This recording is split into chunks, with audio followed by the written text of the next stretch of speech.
Buenas tardes a todos. Se nos ha pedido que seamos concisos, pero me tenéis que permitir, en primer lugar, dar, por supuesto, las gracias a la Fundación Jiménez Abad, que yo conocía y que sabía su buena actividad investigadora celebrando reuniones, y yo algunas veces pensaba, alguna vez participaré yo en alguna de esas jornadas. Pues ese día ha llegado y de verdad que me siento honrado por la invitación y por estar con todos vosotros, de modo que felicidades a quienes forman parte de la Fundación por su trabajo. Y también felicidades concretamente y muchas gracias a Luis Pómez y a Germán Teruel por la organización de esta jornada, por haber buscado una excusa académica e investigadora para reunir a un buen grupo de amigos y de compañeros. Muy brevemente, pero tengo que decirlo, efectivamente Luis Pómez fue jefe mío en el Tribunal Constitucional y fue un auténtico placer, porque a veces los jefes, pues yo creo que generalmente no suelen ser buenos, pero uno tuvo la suerte de tener un jefe comprensivo, flexible y un jurista fino y con muy buen criterio. Y bueno, pues con Germán Teruel pues me une una amistad sincera y que va a durar mucho, no tengo duda. De modo que, dicho esto, y agradeciendo también pues la presencia del resto de compañeros, de la profesora Adela, del profesor Revenga, vamos a centrarnos en la intervención. Y como soy el último, tengo algunos inconvenientes, y es que se me han pisado ciertas ideas, pero al mismo tiempo tiene la ventaja de que puedo responder a algunas de las consideraciones que se han dicho. Entonces vamos a coger la parte positiva de esto. Y el primer punto que quiero señalar, y es, vistas las intervenciones previas, me alegra llegar a la conclusión de que creo que existe un sentir mayoritario entre todos nosotros en torno a que la construcción, la categoría dogmática del discurso del odio y del delito del discurso del odio es valiosa, es algo que, o yo por lo menos esa es la opinión general que he sentido al final y desde luego la que yo sostengo, es una construcción valiosa que debe estar en el Código Penal. Ahora bien, debemos contribuir todos nosotros a que la tipificación de este delito sea correcta, porque no cualquier tipificación es acertada para luchar contra el fenómeno repugnante del discurso del odio, y por tanto, dado que estamos a favor de esta categoría dogmática, hay que cuidarla y hay que limar sus impurezas. Y por tanto, me gusta como en la primera mesa se ha señalado quizá algunos excesos en la aplicación jurisprudencial de este tipo penal, tanto del Tribunal Supremo recientemente como sentencias del Tribunal Constitucional. Es decir, apoyamos la existencia del delito, que en ocasiones excepcionales tenga que aplicarse para proteger ciertos bienes jurídicos que ahora veremos, pero eso sí, reclamamos contención a la jurisprudencia y una lectura restrictiva de un tipo que al fin y al cabo supone también un choque y una amenaza para la libertad fundamental de expresión. Pues bien, yo creo que si esta es la línea que hemos mantenido esta tarde, mi intervención también puede contribuir, como digo, a cuidar o a mimar ese delito del discurso del odio, ahora desde el punto de vista del derecho positivo, y hacia el final concluiré con algunas propuestas de reforma del artículo 510, así que haremos alguna lectura breve del mismo, que como es muy largo no va a ser en absoluto exhaustiva, porque si no, pues no me vais a tener ningún aprecio al final de esta intervención y no quisiera yo terminar así. En todo caso, si me extiendo, yo soy muy obediente. No sintetizo nada, pero sí que soy muy obediente. Así que si me extiendo, pues me lo indicas y corto pronto. Efectivamente. Bien, por tanto, lo que yo trato de defender a partir de ahora es mi postura favorable, debo decirlo, a la incriminación del delito del discurso del odio. Se ha señalado anteriormente, y lo decía el profesor Teruel, que efectivamente uno de los instrumentos más adecuados para luchar contra este tipo de fenómenos es la educación cívica, y no tengo ninguna duda, articular correctas políticas públicas de convivencia armónica, y además es que este es el instrumento más adecuado porque sobre todo es el que de cara al futuro y a las futuras generaciones garantiza la consolidación de una sociedad estable y armónica. Ahora bien, como eso es un objetivo a medio y largo plazo, creo que tenemos que actuar. Y creo que el derecho y los instrumentos jurídicos son una vía adecuada para intentar resolver problemas. Quizá dentro de algunos años no estemos hablando de este delito, pero quizá ahora sí que era necesario. En cualquier caso, yo creo que dentro de unos años seguiremos hablando de este delito, aunque posiblemente los colectivos discriminados sean otros. Como anteriormente decía la profesora Súa, los colectivos históricamente discriminados, marginados, excluidos, incluso sobre los que se ha ejercido la violencia del modo más brutal, hoy son el objeto de protección por el discurso del odio, pero también la doctrina actualmente empieza a plantear nuevos grupos, los que llaman los targeted groups, los grupos apuntados con el dedo, que antes no se valoraban y que quizá dentro de unos años empecemos a barajar nuevas opciones de grupos discriminados que a día de hoy ni contemplamos. Por ello yo creo que, por supuesto, educación cívica, tolerancia, no cabe duda, pero necesitamos algo más que esta buena fe en la sociedad, que yo la mantengo, pero me quedo más tranquilo si con el derecho también actuamos. Dicho el derecho, sin embargo, eso no quiere decir que tenga que ser necesariamente penal, y por eso también concluiré con algunas alternativas al derecho penal.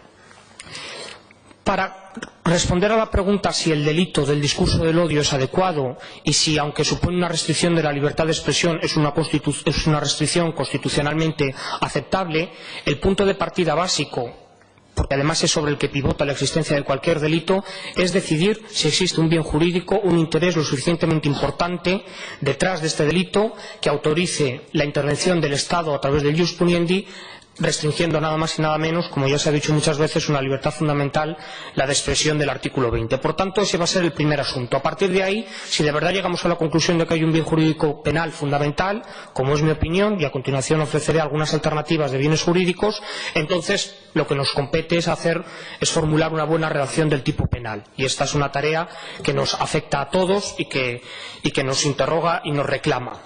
Por tanto, en la primera parte, la de la definición del bien jurídico, yo voy a plantear algunas propuestas, decantándome finalmente por alguna de ellas, pero creo que en cualquier caso las tres que voy a formular y que ya adelanto son la dignidad de las personas, la igualdad o el derecho a no ser discriminado y finalmente el honor. Creo que cualquiera de estas tres consideraciones, tres bienes jurídicos, cumpliría los dos límites o dos restricciones que debemos tener en cuenta para seleccionar un bien jurídico de forma adecuada. En primer lugar, lo señala el profesor Teruel en su trabajo sobre el negacionismo, el ordenamiento constitucional español de derechos y libertades es un ordenamiento abierto y personalista. Por tanto, cuando definamos el bien jurídico debemos hacerlo en términos personalistas, es decir, no podemos recurrir a la opción de limitar la libertad de expresión, que es individual, invocando sin embargo bienes jurídicos que solo sean colectivos, sociales, institucionales, porque tenemos una tradición liberal y un ordenamiento constitucional que pivota y que bascula sobre la persona. Por tanto, las limitaciones a la libertad individual de expresión han de ser también bienes jurídicos individuales. Y en segundo lugar, vamos a formular estas propuestas de bienes jurídicos tratando de ajustarnos, por supuesto, a la jurisprudencia del Tribunal Constitucional. Máxime teniendo hoy aquí a una magistrada del Tribunal, pues vamos a respetar su jurisprudencia y hacer propuestas funcionales. Y desde este punto de vista, poco a poco el Tribunal Constitucional ha ido formulando u ofreciendo un acervo jurisprudencial más amplio sobre la materia del discurso del odio, y ya desde las primeras sentencias del caso Violeta Friedman, que también ha sido comentado, planteó esta triple alternativa como bien jurídico en el delito del discurso del odio: dignidad, igualdad y honor. Por tanto, vamos a referirnos brevemente a ellos y formularé cuál es la que creo la propuesta más acertada. En primer lugar, se ha hablado sobre la dignidad de los individuos y la dignidad de los grupos, que creo que es una solución bastante aceptable, aunque no es la más indicada. Hemos citado, y por tanto este es el último homenaje que le rendimos a Jeremy Waldron varias veces esta tarde, porque efectivamente yo considero que es la propuesta más razonable, que pretende limitar la libertad de expresión cuando se ejerce de forma abusiva, invocando la dignidad. Concretamente dice este profesor de la New York University que la dignidad se definiría como la posición social, el sustrato de la reputación básica que da derecho a toda persona a ser tratada como igual en las relaciones diarias de la sociedad, a interactuar con las mismas cargas, a celebrar relaciones y actos jurídicos válidos, en definitiva a relacionarse, dice, por la calle con total normalidad. Yo creo que esta propuesta puede ser aceptable, sobre todo por un elemento muy importante. Frente a otras opciones que hablan de la dignidad de los colectivos, la dignidad de los pueblos, esta propuesta habla de la dignidad del individuo y, por tanto, conseguimos así enfrentar el primer problema, que era no limitar la libertad individual con bienes colectivos. La dignidad del colectivo es indefinible, así que es mejor hablar de la dignidad de los individuos. Dicho esto, sin embargo, para concluir brevemente con esta propuesta, creo que la dignidad no es la opción más acertada, y básicamente porque invocar la dignidad como un bien jurídico penal, aunque resulte muy sugestivo, porque la dignidad es inmensa y es pues un sustento básico para la sociedad y la convivencia, las dificultades de concreción de este bien jurídico penal son infinitas. Y si acaso en alguna ocasión la dignidad puede ser un bien jurídico penal, parece más razonable que lo sea, por ejemplo, en delitos contra la integridad moral, en delitos de tortura, relativos a la prostitución, tráfico de órganos, en aquellos comportamientos donde parece que de verdad el ser humano está siendo tratado como objeto, cosificado, siguiendo la fórmula de Kant de la cosificación y de que el ciudadano no es un medio para alcanzar un fin, sino un fin en sí mismo. Así que si la dignidad es bien jurídico, quizá lo sean estos otros delitos, pero no en el discurso del odio, que por más repudiable que me parezca este comportamiento, no creo que ataque de verdad a la dignidad. Esto es un error, por otra parte, del Código Penal, que cita la dignidad en el artículo 510, y no solo en el discurso del odio. En los delitos contra el honor también dice que el bien jurídico es la dignidad. El artículo 205 en las injurias dice que es injuria la acción o expresión que lesiona la dignidad, atentando contra la fama o la propia estimación. Yo creo, y luego lo diré otra vez, que la dignidad no es un bien jurídico adecuado, desde luego no en estos delitos. A lo sumo, en los delitos más graves y repugnantes como los de tortura, ahí sí que me parece razonable. Existe una segunda propuesta que también se ha señalado algunas veces o que ha sobrevolado el debate anteriormente, y es la del derecho a la igualdad o a la no discriminación. Y esta es una propuesta que es la que recibe la mayor parte de las adhesiones, tanto en la doctrina española como en la doctrina comparada. Muy brevemente, y aquí quienes hayan ya compartido algún congreso conmigo, pues me habrán escuchado, así que me disculpen por repetirme, pero me parece interesante citar brevemente una línea doctrinal que todavía es minoritaria, pero que yo espero que tenga más desarrollo, y por eso yo me estoy alzando en portavoz sin que me lo hayan pedido, pero bueno. Son los teóricos de la crítica racial, Critical Race Theory, son una serie de profesores y de activistas. Es en definitiva un movimiento social que nace sobre todo en San Francisco y California en la lucha contra la segregación racial que padece Estados Unidos en toda su historia, y que trata de señalar cómo el racismo es un problema que está presente en la sociedad norteamericana desde su fundación y que sigue estando presente a día de hoy, hasta el punto de que colorea todos nuestros juicios culturales sobre las personas, incluso aunque no seamos conscientes de ellos. De manera que reproducimos patrones culturales racistas, a lo que yo me pregunto si acaso no también sexistas u homófobos u otro tipo de patrones discriminatorios, sin que nos demos cuenta. Desde este punto de vista, lo que se plantean todos estos autores es ¿por qué no puede invocarse la igualdad como límite frente a la libertad de expresión? Porque da la sensación de que la libertad de expresión, cuya doctrina es un pilar fundamental de cualquier sociedad democrática, y siempre se ha dicho que posiblemente es el mejor termómetro de la salud de una sociedad democrática, pero porque hemos llegado, parece, al punto de que cabe la posibilidad de desarrollar la doctrina de la libertad de expresión sin tener en cuenta que existe un mandato jurídico de igualdad y un mandato de intervención del Estado y de los poderes públicos a favor de la igualdad. ¿Es que acaso la libertad de expresión, se preguntan, entre otros, por ejemplo, también la académica feminista McKinnon, ¿es que acaso podemos de verdad desarrollar la libertad de expresión sin tener en cuenta que un límite es la igualdad? Es que hay formas expresivas, decía también la profesora Asúa, que la palabra actúa, speech acts, dicen continuamente, la palabra construye y la palabra hiere. Hay formas expresivas de actuación que causan discriminación, promueven discriminación y por tanto son ilegítimas. ¿Por qué, nos preguntamos, solo porque son uso de la libertad de expresión, no pueden reprimirse, castigarse o reaccionarse frente a ellas a través de los instrumentos que decidamos, solo porque se están ejerciendo o manifestando en uso de la libertad de expresión? En España esta opción, como digo, también es la que se sostiene mayoritariamente en la doctrina. La propuesta de la profesora Laurenzo Copello en el campo del derecho penal, y también el profesor Rey Martínez, que ha sido citado en el campo del derecho constitucional, hablan del derecho a la igualdad, aunque en nuestro caso se prefiere optar por el derecho a no ser discriminado. Por ello el discurso del odio vulneraría el derecho a no ser discriminado individual y también nuestro proyecto colectivo de una sociedad pluralista y tolerante. Sería un bien jurídico, por tanto, con dimensión individual y dimensión colectiva.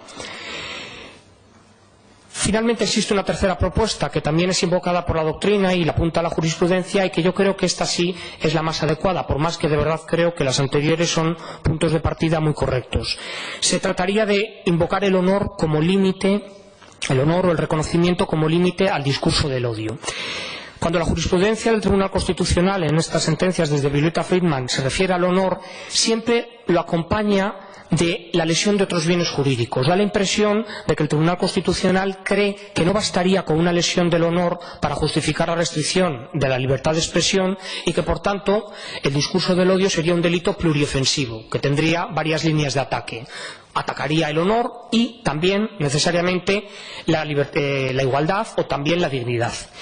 Yo, sin embargo, me pregunto y creo que el honor, la lesión del honor, podría integrar todo el componente antijurídico de este delito y podría justificar lo que en derecho penal llamamos el desvalor de acción y el desvalor de resultado, de manera autónoma, el honor solo, entendido en el sentido que ahora les propongo. Podríamos entender el honor en esta forma que pongo sobre la mesa en un sentido individual y colectivo, engarzando con una teoría que a mí me parece muy sugerente para entender las luchas sociales y para entender la sociedad actual, y es la teoría de un filósofo de la Escuela Crítica de Frankfurt, Axel Honneth, que habla sobre la sociedad del desprecio y del no reconocimiento. Yo propongo entender el honor como el no reconocimiento, o mejor dicho, perdón, la lesión al honor como el no reconocimiento. Es decir, el derecho al honor, el bien jurídico honor, es la legítima expectativa que tenemos todos nosotros a que nuestro proyecto vital, el que hayamos elegido libremente, porque esta sociedad es pluralista y tolerante, y todos nuestros proyectos vitales deben ser aceptados por los demás, siempre y cuando respeten los derechos humanos y la ley. Por tanto, tenemos la legítima expectativa de reconocimiento del proyecto vital que hayamos elegido. Esto sería el honor. Desde este punto de vista, el honor, por tanto, tiene una dimensión individual y es el honor de cualquiera de nosotros. El discurso del odio, si se dirige contra alguna particularidad que me define a mí individualmente, lesiona mi honor, entendido así como reconocimiento individual. Ahora bien, como yo formo parte de un colectivo y comparto con ese colectivo una determinada particularidad de mi identidad individual, al mismo tiempo este reconocimiento se traslada o se proyecta hacia el reconocimiento del colectivo. Por tanto, el bien jurídico honor podría tener una dimensión también colectiva. Ya no hablamos entonces solo del reconocimiento de los miembros individuales, sino del reconocimiento de los grupos, que aspiran a que se ponga su posición en igualdad y en paridad participativa con los demás grupos, que no toleran que el discurso del odio contribuya a consolidar y a incidir en su posición histórica y tradicional de vulneración, de discriminación, de exclusión, incluso de objeto de violencia. Porque, y ya concluye este filósofo, la lucha del reconocimiento, por tanto, se convierte en el motor social, en el motor de las luchas sociales. Los grupos aspiran a lograr su reconocimiento y alcanzar una posición equitativa e igualitaria en la sociedad. Yo creo que esta propuesta del bien jurídico honor sería adecuada para, como digo, dar contenido de desvalor a todo el delito del discurso del odio, y además tengo la impresión de que en el fondo este es el planteamiento que subyace, tal y como está redactado el Código Penal, en varios momentos, y por tanto lo que conviene es aclarar qué es lo que queremos proteger para, a partir de ahí, limpiar y depurar el artículo 510, que tiene bastantes impurezas e inconcreciones, pero para ello es necesario esta previa tarea que hemos hecho. Señalemos un bien jurídico, porque si no vamos a establecer un artículo 510 que son 2 páginas de letra Times New Roman tamaño 10, y eso para el Código Penal es inaceptable, porque el mandato de taxatividad pues queda en la oscuridad de la noche de los tiempos. Definamos cuál es el bien jurídico atacado y, por tanto, podremos concretar mucho más el tipo penal. Y, por tanto, ahora ya paso al estudio del derecho positivo. El artículo 510, como ya se ha dicho varias veces, es un precepto muy farragoso. Fue reformado recientemente en el año 2015 para incorporar al ordenamiento punitivo español el contenido de la decisión marco de 2008 de lucha contra el racismo y otras formas de discriminación, y también el contenido de la célebre sentencia de 2007 del Tribunal Constitucional. Parte de las reformas que introdujo este precepto pues pueden ser aceptables. Una de ellas, por ejemplo, es trasladar el antiguo contenido del artículo 607 aquí al catálogo del 510, y parece que ello es un tratamiento más homogéneo y más sistemático. Sin embargo, hay otros errores que vamos a señalar y hay algunos puntos, por tanto, que tienen que ser reforzados. Bien, en primer lugar, como aspecto positivo tenemos que señalar que la reforma, por ejemplo, introdujo como sujetos pasivos, como destinatarios del delito, víctimas, modificó lo que antes solo era el discurso de odio se dirigía a colectivos e introdujo también la posibilidad de que se dirigiera a personas individuales, porque una lectura estricta del tipo penal antes del 2015 daba la impresión de que si el discurso del odio se dirigía individualmente a una persona, incluso a la que citaba, como no era un colectivo sino solo un individuo, podía ser un acto impune. Parecía un tanto absurdo, pero lo cierto es que esta reforma ha zanjado esa cuestión de una manera adecuada. Por otra parte, también ha evitado la expresión provocación al odio, que, como ha señalado anteriormente la profesora Súa, durante muchos años ha dado quebraderos de cabeza a la doctrina penal, porque no se sabía si al final, con este tipo de delitos, estábamos ante una apología o una modalidad sui generis de apología, que está regulada en el artículo 18 del Código Penal, o estábamos ante un tipo de apología, en cuyo caso desde luego no respetaba las reglas generales. Parece que con la configuración actual, que dice fomentar, incitar directa o indirectamente, se configura este delito como una apología propia independiente y, por tanto, no arrastra los problemas de ajuste que tenía con la apología del artículo 18. Bien, hay otro aspecto que por algunos profesores actores ha sido señalado como positivo. Se añade junto a los efectos del discurso del odio la producción de hostilidad. Esto puede ser positivo porque parece que sigue la línea del Pacto Internacional de Derechos Civiles y Políticos, que también habla de la hostilidad, e igualmente y de la doctrina del Tribunal Europeo de Derechos Humanos. Sin embargo, yo me pregunto cuánto de bueno aporta referirnos al concepto de hostilidad, porque hostilidad no es un concepto penal, es un elemento normativo del tipo que va a volver a exigirnos un esfuerzo interpretativo enorme. Ya estamos diciendo continuamente que el concepto del discurso del odio es muy difícil de definir, incluso que no es el acertado. Pero bueno, hemos aceptado este nombre para favorecer el debate. El concepto odio no se puede definir en términos jurídico-penales. Es un elemento normativo necesitado de integración. Dificilísimo. Y junto a esta dificultad decidimos complicarnos más en 2015 y añadir ahora también hostilidad, otro elemento normativo que puede quedar aparentemente muy bien para cubrir más, pero no sabemos exactamente qué cubrimos de más, porque es un concepto muy difícil de definir. Y ahora ya me voy a referir a algunos de los problemas, y aquí es donde formulo algunas propuestas, como digo, para limpiar las impurezas del artículo 510 y hacerlo mejor, porque yo creo que es un instrumento adecuado y por tanto hay que mejorarlo. No es perfecto, sino que es perfectible. El artículo 510, en el apartado primero, castiga con tipo básico de pena de prisión de 1 a 4 años. Y a continuación, en el apartado segundo, establece un tipo atenuado con pena de prisión de 6 meses a 2 años, creo. Bueno, luego lo compruebo, pero creo que sí. 6 meses a 2 años.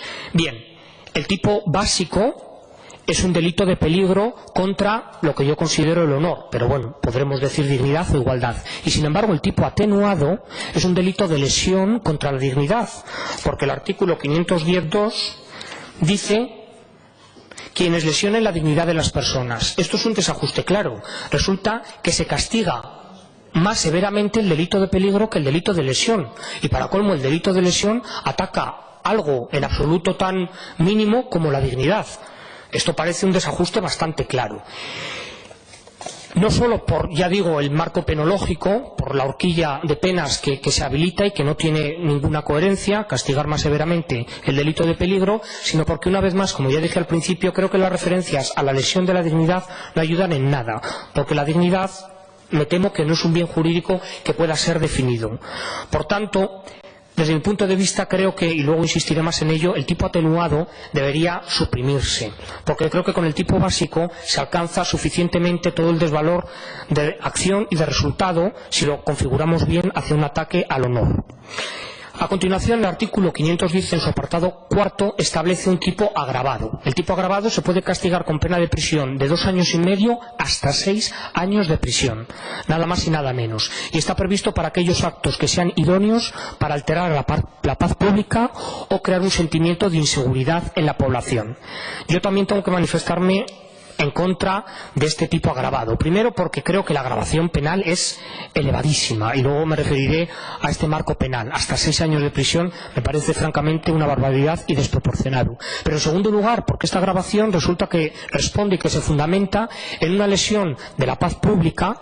Aquí parece que el legislador español siguió la senda del Código Penal alemán, cuyo artículo parágrafo 130 también invoca la paz pública, y que no era la opción preferida en la doctrina española, pero sobre todo lo que parece defectuoso, como antes señalaba la profesora Asúa, es fundamentar aquí la responsabilidad penal, agravarla incluso, invocando la protección de sentimientos. Porque efectivamente, y debo decirlo, lo ha dicho muy bien mi maestra Mercedes Alonso Álamo, el derecho penal no protege sentimientos, porque los sentimientos no son objetos merecedores de protección, son individuales, no se pueden predicar respecto de otra persona porque yo nunca sabré lo que otra persona exactamente siente. A lo sumo podré intentar ponerme en su lugar, pero en todo caso estaré sintiendo como yo siento, de forma que elevar sentimientos a la condición de bien jurídico, y ahí es nada, fundamentar la agravación de la responsabilidad penal hasta 6 años, me parece un exceso y una desproporción que choca frontalmente con el principio irrenunciable de proporcionalidad que debe regir en el derecho penal.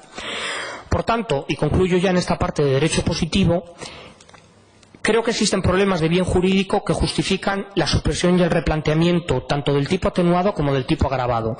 Con ello, si finalmente decidiéramos suprimirlo, no solo hemos ahorrado 2 párrafos extensos de un delito de un tipo penal muy extenso, sino que además podemos introducir algo de mesura en el marco penológico de este delito, que está castigado en su tipo básico con penas de prisión de 1 a 4 años. Eliminaríamos, por tanto, esos excesos de hasta 6 años. Y estas referencias a las penas me permiten ya concluir con otras alternativas. Francamente, por más que yo me posicione a favor de la existencia del delito del discurso del odio, por supuesto no se me oculta que estamos ante un delito de expresión. Y creo que castigar un delito de expresión con pena de prisión de hasta 6 años es absolutamente excesivo. Se ha señalado también en la mesa anterior que sencillamente el legislador recurre a la opción de la pena de prisión como si fuera un bálsamo de fierabrás que permitiera los efectos de prevención general y de prevención especial que la pena busca en cualquier delincuente. Y si ya se discute, por ejemplo, que la prisión sirva, por ejemplo, en delitos de derecho penal económico, francamente yo no sé si se consigue prevención general y prevención especial metiendo a un delincuente que haya expresado uno de estos discursos abominables 6 años en la cárcel. Creo que la pena de prisión está en crisis desde hace tiempo, pero el legislador prefiere no atenderla y la utiliza como remedio para todo, pero desde luego la doctrina penal y penitenciaria lo señala desde hace tiempo y por tanto creo que en todo caso habría que aliviar, aminorar el marco penal previsto para este delito, suprimiendo tipos agravados e incluso el tipo básico podría reducirse. Yo ya he señalado varias veces que creo que detrás del delito del discurso del odio hay un ataque al honor y por tanto me parece interesante tomar como referencia para las penas los delitos contra el honor del Código Penal. Pues bien, las injurias y las calumnias, la calumnia se castiga más severamente, es la modalidad más intensa de ataque al honor, se castigan con penas de prisión de 6 meses a 2 años. Pues podría ser una referencia adecuada. Quizá podría elevarse un poco más el límite si consideramos que se está atacando el hilo de convivencia que debe unir a una sociedad integrada y pacífica, no solo el honor de los individuos y de los colectivos. Pero hombre, entre 6 meses y 2 años hasta 4 años creo que hay una diferencia. Por tanto, el tipo básico debería reducirse si seguimos apostando por la pena de prisión como única solución, porque lo cierto es que no es la única solución. Y aquí concluyo. Podríamos apostar más intensamente, y se ha señalado anteriormente por Luis Pómez, por penas pecuniarias, por multas, y quizá recurriendo incluso al derecho civil, como también señalaba el profesor Teruel. Efectivamente, en el derecho norteamericano existe la figura de los punitive damages, los daños punitivos. En España eso genera un problema. Bueno, me explico. Los daños punitivos son unas sanciones pecuniarias muy cuantiosas que lo que buscan es transmitir un mensaje ciertamente simbólico y ejemplarizante a la sociedad, evitando las penas de prisión con todos los efectos negativos que ellas tienen y por tanto introducir también un elemento punitivo y castigador en quien ha cometido el delito. El problema es que en España la doctrina civil sostiene que la responsabilidad civil, como decía el profesor Teruel, es resarcitoria y por tanto introducir los daños punitivos supone combinar ese componente resarcitorio con un elemento punitivo. Pues lo siento mucho, pero me temo que al final esto es tan difícil como aceptar que aunque la tradición de la responsabilidad civil española era resarcitoria, podemos empezar a valorar la opción de que sea resarcitoria y punitiva, porque así hemos evitado recurrir a las penas de prisión que quizás son muy elevadas. En Estados Unidos, como digo, se utiliza y no solo para el discurso del odio, sino para la difamación por vía civil. También existe la difamación criminal pero desde el siglo XIX no se castiga a nadie por esa modalidad. Y la otra alternativa que ha sido señalada, y con ella termino, porque además también ha sido criticada, que yo no estoy del todo de acuerdo, pero que no se diga que no ofrezco soluciones para alcanzar el pacto y buscar una buena tipificación de este delito, recurrir al derecho administrativo sancionador. Ya se ha señalado que existen normativas autonómicas, sobre todo están proliferando Cataluña, Andalucía, Madrid, aquellas que castigan ciertas manifestaciones ofensivas por razón de orientación sexual, identidad de género. Incluso recientemente en el Congreso el Grupo Parlamentario de Unidos Podemos ha registrado una proposición de ley cuyo nombre tengo aquí, contra la discriminación por orientación sexual, identidad o expresión de género y características sexuales y de igualdad social de lesbianas, gays, bisexuales, transexuales, transgénero e intersexuales. El nombre es un poco largo. Esta ley contempla un catálogo de comportamientos prohibidos, a mi juicio demasiado extenso, algunos se solapan completamente, creo que ahí ha habido errores de redacción importantes, y un catálogo de sanciones. Son los asuntos que más han trascendido a la opinión pública y que yo creo que debe ser meditada de nuevo esta propuesta. Otros aspectos de la ley son profundamente positivos. Tiene medidas educativas y medidas culturales realmente buenas. Propone la creación de un centro de memoria histórica por discriminación por razón de orientación sexual. Pero, como siempre, la atención mediática se centra en el catálogo de sanciones. Estas sanciones serían impuestas por una comisión administrativa independiente, una agencia estatal contra la discriminación, que ya sé que nos va a formular reparos, porque no confiamos del todo en las comisiones administrativas con potestad para sancionar el uso de la libertad de expresión. Bien, yo lo comprendo y yo mismo tengo esos temores, porque se trata de un derecho fundamental y su restricción debería ser acordada jurisdiccionalmente. Pero en cualquier caso creo que el derecho, y ya con esto sí que concluyo, ofrece una panoplia de soluciones adecuadas, articuladas correctamente, no se tienen que superponer. Creo que es excesivo tener el catálogo penal y el catálogo administrativo, porque es que parece que vamos con un armamento de destrucción masiva a luchar contra este problema. Por tanto, debemos tener en cuenta todas las propuestas y elegir alguna. Desde mi punto de vista, para los casos más excepcionales, el delito previsto en el artículo 510, con las propuestas de reducción de las penas que he señalado, incluso de supresión de algunos tipos atenuados y agravados, es la solución más adecuada. Pero en todo caso sí que creo que hay que recurrir al derecho para afrontar este fenómeno. Se elija el derecho civil punitivo, el derecho administrativo sancionador o el derecho penal. Pero es un problema que nos reclama a toda la sociedad y nos interroga, y que no solo requiere llamamientos bondadosos y de buena fe a la educación cívica, que es valiosísima, sino que nos interpela y nos exige actuar de manera inmediata para proteger a colectivos tradicionalmente discriminados y excluidos. Muchas gracias.